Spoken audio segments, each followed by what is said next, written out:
जय जगन्नाथ पिलाने। तो आज आम पुणी थे जीव विज्ञान गोटाए भल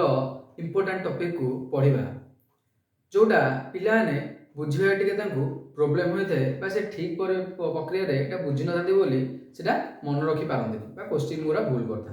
तो ताको आम सिंप्लीफाई आज बुझा। तो चैप्टर ना हूँ कौन ना परिवहन संचालन जोटा हूँ 10वीं क्लास जीव विज्ञान एक इम्पोर्टाट चैप्टर। ताले परिवहन संचालन में आम कौन देखा ना दी भाग विभक्त कराला गोटे है उद्भिद परिवहन आ गोटे है मनुष्य शरीर में परिवहन और प्राणी शरीर में परिवहन। तो परिवहन कार होता है परिवहन कार हुए ना जल हुए खाद्य पदार्थ हुए ये सब जिन कौन हुए ना परिवर्तन होता है। प्रथम आम पढ़ा जो कम्प्लिकेटेड थाए उद्भिदर परिवहन कम्प्लिकेटेड तो कह भूल हम यहाँ मैंने सिंपल जिनसा कि पे बुझे भूल करते से मन रखी पारती ताले हम सिंपल वे बुझा। देख उद्भिद विषय देखा जे उद्भिद कौन थाए ना उद्भिदर माटी तले आम जाने कौन रही है ना चेर रही है कौन रही है चेर रही है माटी ऊपर जो रही है कौन कहुए ना मूल कहुए कौन कहला चेर कहला ऊपर जो रहा कांड कहुए या ऊपर कौन रही है विभिन्न प्रकार डाल रही है शाखा प्रशाखा विभिन्न प्रकार डाल रही है ये डाले कौन रहे ना डाले किना पत्रआन रही था कौन रही पत्रआन ये रही था। चित्र पिलाने अबिका भल चित्र करने टाइम जीव तुम भल चित्र करनी तो ये तुमको बुझापी जस्ट खाली देखई दूसरी से कौन होता है डाले ये कौन होते पत्रआन रही था कौन हुए ना माटी तलू ये चेरर मूल कि कौन रही है ना छोट छोट सूता टाइप किसी जिन रही है जहाँ आम कौन कहूँ ना मूललोम कही जो सब एककोश विशिष्ट ये मूललोम कौन करे ना मूललोम माटी तलू कौन करे ना खनिज लवण आउ जल को कौन करे परिवहन करके कौ जाए नहीं थाए ना पत्र पर्यटन नहीं थाए कहीं आलोक शोषण प्रक्रिया सूर्यालोक आउ कौन वायुमंडल अंगारकाम्ल नहीं कौन कर ना ये जल नहीं कौन कर खाद्य तैयारी कर जो खाद्य को आम खाई था उद्भिद निजे खाई थाए। ताले ये जो जल ऊपर जे जाए पत्र पर्यंत केमी जाए ना आम शरीर जेते रक्त परिवहन होगा कौन अच्छी विभिन्न शिरा प्रशिरा अच्छे सब जाचे आम भी आम शरीर किसी जगह देखिले आम शिरा प्रशिरा किसी परिमाण में देखी पार जो तुम देखी तुम जो टीका नहीं थो सब कोविड-19 नहीं थो सब टीटी नहीं थो माने कोविड-19 वैक्सीन नहीं थो से वैक्सीनेशन बेले तुम दिखाई थो कौन इंजेक्शन दे दो से सब कौन हुए ना शिरा प्रशिरा कौन हुए ना रक्त आमर संचालन होता है। से उद्भिदर शिरा प्रशिरा कौन कराई ना दी भाग विभक्त कराई दी भाग कौन कौन ना गोटा हूँ जाइलेम आ गोटे हूँ फ्लोएम। ताले ये जाइलेम माध्यम कौन हुए ना जल और धातव लवण कौन हुए परिवहन होता है। ये फ्लोएम माध्यम कौन हुए ना खाद्य बा शर्करा आद्य खाद्य जोटा उद्भिद तैयारी करे कौन हुए परिवहन होता है। ताले शर्करा आद्य खाद्य ताले ये जो जाइलेम रो काम कौन ये मूल किना पत्र पर्यंत क्या नवा नवा आमर जल को नवा ताले आम जमी सपोज गोटे कूअर किना कौन कले ना मोटर पकड़े टुल लगे से किना पाइप लगे घर को पानी उठेले ताले पाइपटा कौन से सीधा कूअर पड़े पानी पड़े आसो ना केमी आसो ना गोटे टुल दरकार गोटे किसी प्रेसर दरकार प्रेसर है सीना पानी उपरको आसो ना पानी उपरको केमी आसो से माटी तले पानी अच्छे माटी तलू सीना जाइलेम साहय जाने से गोटे पाइप भली कम करे द्वारा जल जाए कौन पर्यटन पत्र पर्यटन जाए। तो मोटर भाई ये कौन मोटर लगी उद्भिद चर किसी मोटर अच्छी ना ताले केमी जाए ना तीन टा जिनस ये कौन करे ना कार्य करते उद्भिद जलर परिवहन हुए तीन टा जिनस कौन उद्भिद जल परिवहन हुए।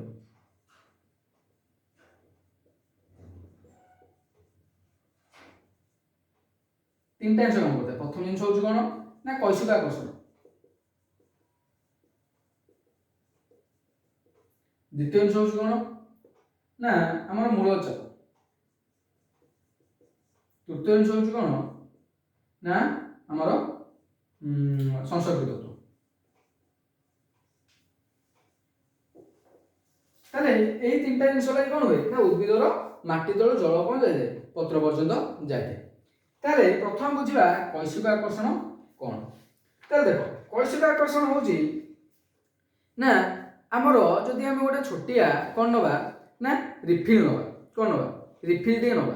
ରିଫିଲ୍ टे जिते पतला नवा ताकू यदि ऊपर मुहटा बंद कर पानी भितर बुड़े दबा ताले कौन हम देख तुम निजे आपको घरे ट्राए कर कि परिमाण जल कौन हुए ऊपर को उठी आसीपे किसी परिमाण जल ऊपर को उठी आस कहीं ना जिते पाइप सरफेस टेंशन बा सरफेस एरिया कमिबो ता ऊपर गोटा प्रेशर पड़ो क्या वाटर उपर जहाँफल वाटर सरफेस टेंशन से कौन हम किसी ऊपर को उठी आसो जोटा कौन कहुए कैशिक आकर्षण बोली कहुए कैशिक आकर्षण कौन ना गोटे पतला नली जोटा कैशिक नली कहुए तो से कैशिक नली साहाय्य जल ऊपर उठे बोली कौन कहुए कैशिक आकर्षण बोली कहुए आम जदि कहवा जे गोटे 100 मिलीमीटर रु गोटाए भाग केते 100 मिलीमीटर रु गोटाए भाग कौन ना नली द्वारा जदि आम जल ऊपर को उठे ताहले केते बाट उठी पारिबो ना से उठे पारिबो जल को जदि 100 मिलीमीटर गोटे भाग आम जदि नबा ताहले से जल को केते बाट उठे पारिबो ना से जल को 10 मीटर पर्यंत उठे पारिबो केते मीटर उठे पारिबो सर्वाधिक 10 मीटर पर्यंत जल को उठे पारिबो ताहले এই কৈশিক আকর্ষণ কোন করে না জল উপরে প্রেসর পকায় কেমিতি না যে জলটা আসে মাটি তলু তা উপরে প্রেসর পকাই দাও কিছু পরিমাণ উপরକୁ উঠে দেই পারে কিন্তু আমি কইবা যে ছোট গছକୁ ছাড়ি যে বড় গছ হলা নড়িয়া গছ তাল গছ তা পাই জল দে তা পাই কেমন জল দে আমি আগু ধীরে ধীরে বুঝিবা তো প্রথম বুঝিবা যে মাটি তলু জল চের সাহায্যে কিপরি শোষিত হইকি আসি থাকে তাহলে দেখো এই মাটি তলে কোন থাকে না জলর কিছু কোন থাকে কণিকা মানে সব থাকে আমি জানছো বর্ষা হচ্ছে বর্ষা রুকিনা কোন হচ্ছে জল তলু যাচ্ছে জলে মাটি তলে জল ଅଛି খনিজ লবণ ଅଛି এভাবে বিভিন্ন প্রকার কোন ଅଛି পদার্থ মানে সব মাটি তলে কোন অଛନ୍ତି গচ্ছিত হইকি অଛନ୍ତି তাহলে কোন হଉଛି না এই যে চের ଅଛି এই চেরের কিনা ଆମେ জানলে কোন ଅଛି মূললোম ଅଛି তো মূললোম কা দ্বারা দেই কোষ দ্বারা দেই তো এই কোষের কিনা কোন ଅଛି কোষ জীবক ଅଛି তো এই কোষ জীবকরে কোন থাকে কোষ জীবক আমি জানিছে যে কোষ জীবক কা দ্বারা দেই না কোষ রস তা দ্বারা ଅଛି সাইটোপ্লাজম ଅଛି সাইটোপ্লাজম ভিতরে কোন ଅଛି কোষ রস ଅଛି তাহলে যে কোষ রসর কিছু কনসেন্ট্রেশন থাকে তাহলে যেতেবেলে এই কোষ রসর কনসেন্ট্রেশন ଅଧିକ ଥାଏ ଆଉ এই মাটি ভিতরে থিবা জলর জলীয় পদার্থর বা খনিজ লবণর কোন থাকে কনসেন্ট্রেশন কম থাকে সেতବେଳେ কোন ହୁଏ না কম কনসেন্ট্রেশন জিনিসটা ଅଧିକ জায়গাକୁ পলাই আসে কেମିତି ଦେଖ ବୁଝିବାକୁ চেষ্টা କରିବା ଆମେ ଯଦି কোন କରିବା ଗୋଟେ ପାଣି ଟ୍ୟାଙ୍କ ରଖିବା ତା ଦେହରେ কোন କରିବା ନେଇକି ଗୋଟେ ଅଟାକୁ কোন କରିବା ଧୀରେ ନାକୁ কোন କରିଦବା ଅଳ୍ପ ଟିକେ କରିକି ପୁରେଇ ଦେବା ତାକୁ ନେଇକି ଗୋଟେ ଜାଲି ସାହାଯ୍ୟରେ ରଖିଦବା ତାହେଲେ କୋନ ଦେଖିବା ନା ଜଳ ଗୁରା ଧୀରେ ଧୀରେ ଅଟାକୁ ପଳେଇ ଆସିବ ଆମେ କେମିତି କରିବା ନା ଗୋଟେ ଜାଲି ରଖିବା ଜାଲି ସାହାଯ୍ୟ ପଟେ ଗୋଟେ ପଟେ ପାଣି ରଖିବା ଗୋଟେ ପଟେ ଅଟା ଢାଳି ଦେବା ତାହେଲେ ଅଟା ଧୀରେ ଧୀରେ ପାଣି କଣ କରିବ ଟାଣି নেব କାହିଁକି ନା यार କନସେଣ୍ଟ୍ରେସନ ଅଧିକା ତାର କନସେଣ୍ଟ୍ରେସନ କମ ତ ସେ କଣ କରିବ ୟାକୁ କଣ କରିବ ସମାନ କରିବାକୁ ଚାହିଁବ ମାନେ ଦି ଜଣଙ୍କ ଭିତରେ ତାରତମ୍ୟ କଣ ରଖିବା ସମାନ ମାନେ ଯଦି ଏଇଟା ହେଲା କୋଷ ଜୀବକର ଲେୟାର ଏପଟେ ଅଛି କଣ ପାଣି ତାହେଲେ ୟା ଭିତର କନସେଣ୍ଟ୍ରେସନ ୟା ଭିତର କନସେଣ୍ଟ୍ରେସନ ସମାନ କରିବା ପାଇଁ କଣ ହବ ନା ମାଟିରୁ ପାଣି କଣ ହବ ନା এই କୋଷ ଜୀବକକୁ ଆସିଥାଏ କଣ ପାଇଁ ୟା କନସେଣ୍ଟ୍ରେସନକୁ ସମାନ କରିବା ପାଇଁ তাহলে এই যে প্রক্রিয়াটা সে আসে তাকে কোন কাজে না অসমোসিস বলি কাজে কোন কাজে অসমোসিস তাহলে অসমোসিস প্রক্রিয়ারে অসমোসিস বা বিপাচন প্রক্রিয়া এটা কোন কাজে বিপাচন প্রক্রিয়া তো এই বিপাচন প্রক্রিয়া কোন না দুইটা আগর কোন করিব না সমান রাখিব তারতম্যটা সমান রহিব তো বিপাচন প্রক্রিয়া কোন হয় মাটি রু জল কার কোষ জীবকକୁ আসଥାଏ आसे आ कोन ना एइथरे किछि एनर्जी खर्च होए नै किछि एक्टिव एनर्जी एथरे खर्च होए नाही किंतु बेले बेले कोन होए ना ए जो कोष जीवकर कंसंट्रेशन ता कोन थाए कम थाए आ ए माटी रे जलर कंसंट्रेशन अधिक थाए ताले हम करिया ना कम रो सेना अधिक गला फास्ट केस कम रो अधिक गला किंतु कोन एठी मध्य अधिक रु कम गस्ता एठी केमिति आस्ता आसिया कथा कोन कम रो दिया कथा किंतु अधिक रु कम गसला काहे कि ना एठी गोटे एक्टिव एनर्जी खर्च होला जो एनर्जी टा के खर्च करे एक उद्भिद से एनर्जी टा को खर्च करे ताले एनर्जी खर्च करी कोन करे माटी रो जल आसे दी प्रकार से प्रथम प्रक्रिया से ऑस्मोसिस द्वितीय प्रक्रिया कोन आसे एनर्जी को खर्च करी एक्टिव एनर्जी खर्च करी आसे प्रथम प्रक्रिया कोन कहे विभाजन प्रक्रिया कहा जाय ताले एई प्रक्रिया में जानले जे जल कोन होला चेरो माध्यम का आसला ताले चेरो कोन आसबो चेरो किना एठी ना जाइलेम ट्यूब सब कोन दबो खंजिया हेकी रहितो ताले जाइलेम ट्यूब साहाय्य कोन हबो धीरे जल को जाइबो ना पत्र साहाय्य पत्र पर्यंत जीवो ताले एई जो पत्र पर्यंत प्रथम जिंस है कैशिक आकर्षण कोन ए नळीर उच्चता कोन ए नळीर जेते दैर्घ्य कम हे जीवो सेते कोन ऊपर उठी जीवो हाईएस्ट केते उठिबो ना जदी 0.001 मिलीमीटर कोन हैला ना यार व्यास होला कार व्यास होला ना गोटे कैशिक नळ व्यास जदी 0.001 मिलीमीटर होला ताहले सर्वाधिक जल केते बाट उठी परिबो ना 10 मीटर पर्यंत उठी परिबो ता ढुकुर का उठी परिबो नाही जदी 0.001 मिलीमीटर केते बाट उठिबो ना सर्वाधिक लिखि परिबो जे सर्वाधिक 10 ମିଟର କ'ଣ ହବ ଉଠି ପାରିବ, ଜଳ କ'ଣ ଉପରକୁ ଉଠି ପାରିବ। ତାହେଲେ ଏତିକି ଜିନିଷ ବୁଝିଗଲ, କୈଶିକ ଆକର୍ଷଣ ବୁଝିଗଲ। ଅବିକା ପଡ଼ିବା ମୂଳ ଚାପ। ସେ ମୂଳ ଚାପ କ'ଣ ନା ଆମର ଏଇ ମୂଳ ଦ୍ୱାରା କ'ଣ କରିଥାଏ ଚାପ କରିଥାଏ। ତ ମୁଁ ଯେଉଁ ପ୍ରଥମ ଜିନିଷ ବୁଝେଇଲି ଯେଉଁ ଅସ୍ମୋସିସ୍ ଆଉ ଆକ୍ଟିଭ ଏନର୍ଜି ଦ୍ୱାରା ଯେଉଁ ଆମର ଜଳ କ'ଣ ହୁଏ ଉଠିଥାଏ, ତ ଏ ମୂଳ ଦ୍ୱାରା କ'ଣ କରିଥାଏ ଏଇ ଚେରରୁ ଗୋଟେ ଚାପ ପକାଇଥାଏ। କାହା ଉପରେ ପକାଇଥାଏ ନା ଏଇ କୈଶିକ ନଳୀ ଗୁଡ଼ା ଉପରେ କିଛି କ'ଣ ପକାଇଥାଏ ଚାପ ପକାଇଥାଏ। ତମେ ଦେଖିବ ଯଦି ଗୋଟେ ଛୋଟ ଗଛକୁ ଆମେ ମଝିରୁ ଭାଙ୍ଗିଦେବା କି କାଟିଦେବା ତା ଦେହରୁ କ'ଣ ବାହାରେ କିଛି ଫ୍ଲୁଇଡ୍ ରିଲିଜ୍ ହୋଇଥାଏ। ସେ କ'ଣ ଏଇ ମାଟି ତଳେ ଆଣିଥିବା ଖଣିଜ ଲବଣ ଜଳ ଯୋଉଟା ଗଛରୁ କିନା କ'ଣ ହୁଏ ବାହାରିଥାଏ। ତ ସେଇଟା କାହା ଦ୍ୱାରା ଆସିଥାଏ ନା ଏଇ ମୂଳ ଚାପ ଯୋଗୁଁ ଆସିଥାଏ। ଆମେ ମୂଳ ଚାପ କହିଲେ କ'ଣ ବୁଝିବା ଦେଖିବା ଯେ ଗୋଟେ ଯେକୌଣସି ଜିନିଷ ଉପରେ ଆମେ ଯଦି ମାଟି ଦ୍ୱାରା ଚାପିବା ତାପରେ କିଛି କ'ଣ ପଡ଼ିବ ଚାପ ପଡ଼ିବ। ଯେକୌଣସି ଜିନିଷ ଉପରେ ଚାପ ତ ଚାପିଲେ କ'ଣ ପଡ଼ିବ କିଛି ଚାପ ପଡ଼ିବ। ସପୋଜ ଆମେ କ'ଣ ନେଲେ ଗୋଟେ ବେଲୁନ ନେବା, କ'ଣ ନେବା ବେଲୁନ ନେଇକିନା ପାଣି ଭରିଦେବା, ପୁରା ଫୁଲ୍ ଭରିବା ନା ଅଧା ଭରିବା। ତାହେଲେ ସେ ବେଲୁନକୁ ଯଦି ଆମେ କ'ଣ କରିବା ଦେଖିବା ତଳୁ ଧୀରେ ଧୀରେ ପ୍ରେସର ପକାଇବା ବେଲୁନର ପାଣି କ'ଣ ହବ ଧୀରେ ଧୀରେ ଉପରକୁ ଉଠିବ। ତ ସେଇଭଳି କ'ଣ ହୁଏ ନା ଚେର ଗୁଡ଼ିକ କ'ଣ ରହେ ମାଟି ତଳେ ଚାପିକି ରହିଥାଏ। ତ ସେଇ ମାଟି ତଳେ ଚାପିକି ରହିବାରୁ ଚେରରେ କିନା କ'ଣ ପଡ଼େ କିଛି ମୂଳ ଚାପ ପଡ଼ିଥାଏ ଯାହା ଯୋଗୁଁ ଜଳ ଉପରକୁ ଉଠେ। ତ ସେ ମୂଳ ଚାପ ଲାଗି ଜଳ କ'ଣ ହବ କିଛି ଆଡ଼ୁ ଉପରକୁ ଉଠିପାରିବ, ବେଶୀ ଆଡ଼ୁ ଉଠିପାରିବ ନାହିଁ। ତ ମୂଳ ଚାପ ଲାଗି ଜଳ ଯଦି ଉପରକୁ ଉଠେ ତ ମୂଳ ଚାପକୁ ଆମେ ମାପି ମଧ୍ୟ ପାରିବା। କେମିତି ମାପିବା? ଯଦି ଆମେ ଗଛର ଗୋଟେ ଜାଗା କାଟିଦେବା ସେ କାଟିବା ଜାଗା ସ୍ଥାନରେ କ'ଣ କରିବା ଆମେ ମାନୋମିଟର ଲଗେଇବା। କ'ଣ ମାନୋମିଟର ଲଗେଇବା ନା ମାନୋମିଟର। ତାହେଲେ ମୂଳ ଚାପ କୋଉ ଯନ୍ତ୍ର ସାହାଯ୍ୟରେ ମାପାଯାଏ এটা ଲେଖିଦିଅ। ଏଇଟା ଇମ୍ପୋର୍ଟାଣ୍ଟ ଜିନିଷଟା 0.001 ମିଲିମିଟର ଯେତେବେଳେ ବ୍ୟାସ ହୋଇଥିବ ତାହେଲେ କେତେ ମିଟର ସର୍ବାଧିକ ଉଠିପାରିବ ନା 10 ମିଟର ଜଳ ଉଠିପାରିବ। କାହା ଦ୍ୱାରା ନା କୈଶିକ ଆକର୍ଷଣ ବା କୈଶିକ ନଳୀ ଦ୍ୱାରା। ମୂଳ ଚାପ କାହା ଦ୍ୱାରା ମାପାଯାଏ ନା ମାନୋମିଟର ସାହାଯ୍ୟରେ ମାପାଯାଏ।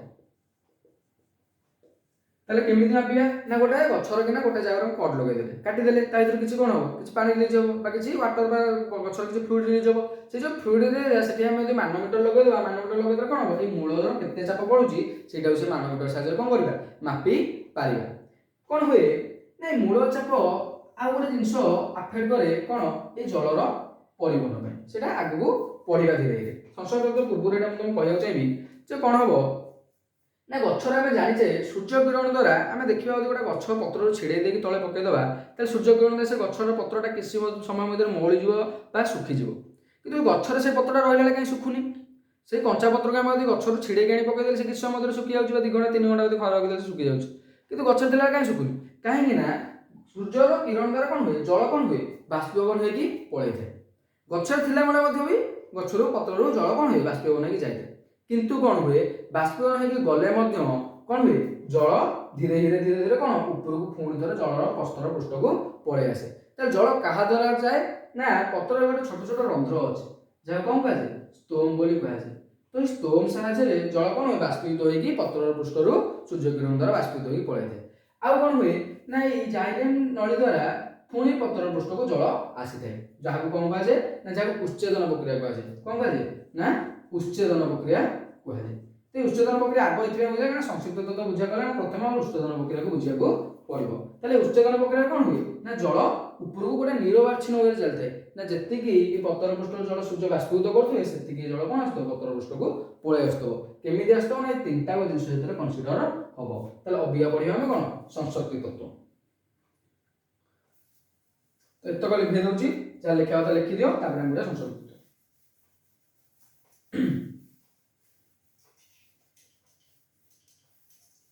ତାହେଲେ ଅବିକା ମୁଁ ତୁମକୁ ଯେଉଁ ବୁଝେଇଲି ଉଚ୍ଛେଦନ ପ୍ରକ୍ରିୟା ଯେଉଁ ତୁମକୁ ବୁଝେଇଲି ସେ ଉଚ୍ଛେଦନ ପ୍ରକ୍ରିୟାରେ କ'ଣ ହୁଏ ନା ଜଳ ଆମେ ଜାଣିଲେ ଯେ ସୂର୍ଯ୍ୟଙ୍କ ଦ୍ୱାରା କ'ଣ ବାଷ୍ପୀଭୂତ ହୋଇଯାଏ। ତ ଏ ପତ୍ରର ପୃଷ୍ଠରେ ଯେତେବେଳେ ଜଳ ବାଷ୍ପୀଭୂତ ହୋଇଗଲା ପୁଣି ପତ୍ର ପୃଷ୍ଠକୁ ଆସିବ ନା ଦେଖ ଏଇ ପତ୍ରର କିଛି ଶିରା ଅଛି ତ ଏ ଶିରା ପ୍ରଶିରାରେ ଯେଉଁ ଜଳ ଥିବେ ସିଏ କ'ଣ ହୁଏ ପତ୍ରର ପୃଷ୍ଠକୁ ଧୀରେ ଧୀରେ ଆସିବେ। ତ ପତ୍ରର ପୃଷ୍ଠ ପୁଣି ବାଷ୍ପୀଭୂତ ପୁଣି ପତ୍ର ପୃଷ୍ଠ ଆସିବେ। ତ ଶିରାରୁ ଜଳ ସରିବ ଶିରାରୁ ଜଳ କୋଉଠି ଆସିବ ନାଇଁ ପତ୍ରର ଯେଉଁ ଡେମ୍ଫ ଅଛି ଡେମ୍ଫର ଯେଉଁ ଶାଖା ଅଛି ଶାଖାରୁ ଆସିବ। ଶାଖା କୋଉଠି ଆସିବ ନାଇଁ ଡାଳରୁ ଆସିବ। ଡାଳ କୋଉଠି ଆସିବ ନା ଦେଇ ଯେଉଁ ଜାଇଲେମ୍ ନଳୀ ଯାଇଛି ଏଇ ଜାଇଲେମ୍ ନଳୀ ସାହାଯ୍ୟରେ ଜଳ ଆସିବ। ଆଉ ଏଇଟା ତମେ ଜାଣିକି ଆଶ୍ଚର୍ଯ୍ୟ ହବ ଯେ ଏଇ ମୂଳରୁ ଏ ପତ୍ର ପର୍ଯ୍ୟନ୍ତ ନିରବାଚ୍ଛିନ୍ନ ୱେରେ କ'ଣ ହୁଏ ଜଳ ସ୍ଥାନାନ୍ତରିତ ହୋଇଥାଏ। ନିରବାଚ୍ଛିନ୍ନ ମାନେ କ'ଣ ଜଳର କୋଉଠି କ'ଣ ମାନେ ଖଣ୍ଡି ଖଣ୍ଡି ହେଇ ନଥିବ ପୁରା ଗୋଟେ ଯେମିତି ପାଇପ୍ରେ କିନା ଆମେ ଟୁଲୁ ଚଲେଇଲେ ଯେମିତି ପାଣି ଗୋଟେ ୱେରେ ବାହାରିଥାଏ ମଝିରେ କ'ଣ ରହିଯାଇଥାଏ ଗୋଟେ ପାଇପ୍ ପାଣି ଏତେ ଚାଲିଥାଏ। ତ ସେମିତି କ'ଣ ହୁଏ ପାଣି ବା କ'ଣ ଯେଉଁ ଖଣିଜ ଲବଣ ଜଳ ଯାହା ଆସିଥିଲା ସେ ସବୁ କ'ଣ ହେଲା ପତ୍ର ପର୍ଯ୍ୟନ୍ତ ଚାଲିଥାଏ। ତ ସେଇ ଯେଉଁ ଚାଲିଥାଏ ସେଇଆକୁ କୁହାଯାଏ କ'ଣ ସଂଶକ୍ତି ତତ୍ତ୍ୱ। ସେଟା କେମିତି ଚାଲିଥାଏ ନା ଆସେ କୋଉଠି ଏ ପତ୍ର ଷ୍ଟୋମ ମାଧ୍ୟମରେ ଯାଏ। ପତ୍ର ଷ୍ଟୋମରେ ପତ୍ର ପୃଷ୍ଠରୁ ଜଳ ଶୁଖିଲା ପତ୍ର ପୃଷ୍ଠ ଜଳକୁ ଆସିବ ଶାଖାରୁ ଆସିବ ଶାଖାରୁ କୋଉଠି ଆସିବ ନା ଡେମ୍ଫରୁ ଆସିବ ଡେମ୍ଫରୁ କୋଉଠି ଆସିବ ନା ଡାଳରୁ ଆସିବ ଡାଳକୁ କୋଉଠି ଆସିବ ନା ଏଇ ଜାଇଲେମ୍ରୁ ଆସିବ। ଏଇଭଳି କ'ଣ ହୁଏ ଜଳ ଧୀରେ ଧୀରେ ରେ ଗତି करता है कोन ए मूलर पत्र पर्यंत गति करता है केमिति ना निर्वाचन ए जो निर्वाचन गति करता है कोन लागि दो ना मूल चाप रे जल किछाड उठिला कैसिक नळी साहाଯ୍ୟରେ किछाड उठिला आ कोन कला उच्चेदन सूर्य जो टाणिला का गछ को टाणिला तो ऊपर गोटे शोषण बा सक्शन एनर्जी गोटा लागे सक्शन एनर्जी कोन देखिबो आमे जो फ्रुटी पिउ समस्त फ्रुटी पी दो तो फ्रुटी रे किना पाइप पुरे दो सोसाड़ी देले कोन होय फ्रुटी ऊपर पळे आसे ताले कोन है सक्शन एनर्जी जो वैक्यूम क्लीनर रे कोन होय हमर सब अलिया आवर्जन को हमें टाणी आनु तो सक्शन तो सेही भली जेतेले सूर्य कोन करे पृष्ठ रो किना जल बाष्प करे ए पत्र पृष्ठ रे सक्शन एनर्जी क्रिएट हुए जे सक्शन एनर्जी फल रे कोन हुए जल कोन निर्वाचन भाव रे ऊपर को उठी जाय ताले कोन हुए ना यांको भितर कोनोसी गोटाई भी कैपेबल न जे गोटे ऊंचा गछ पर्यंत जल पड़ेगा आमे कहि पारे जे केवल कैसिक आकर्षण द्वारा जल पड़ौची कि केवल मूल चाप द्वारा जल पड़ौची कि केवल संशोधित द्वारा जल पड़ौची जल केमे जाय नै तीनटा जाकर मिलित भाव रे जल कोन हुए गोटाए माने माटी तळु गछर पत्र पर्यंत पहुंचताय तमे देखितो जो पइड बुझो ना नै पइड गछ जो नडिया गछ हमर केते केते ऊंचा गछ से ऊंचा गछ को जल केमिति जाउची ताले एई सब जिंस कोन होची लागुची जलर ये जल रे कोनोसी गछर कोनोसी मोटर फिट होते कोन होते ए तीनटा प्रक्रिया कोन करते द्वारा जल माटी तळु गछ पर्यंत जायते तो एई भली जलर परिवहन प्रक्रिया होते तो जाइलेमर कार्य होला एतिकी एई तीनटा कार्य एई तीनटा प्रक्रिया द्वारा से जल कोन करते पत्र पर्यंत होते अबिया कोन देखिबा अबिया देखिबा फ्लोएम कोन देखिबा अबिया फ्लोएम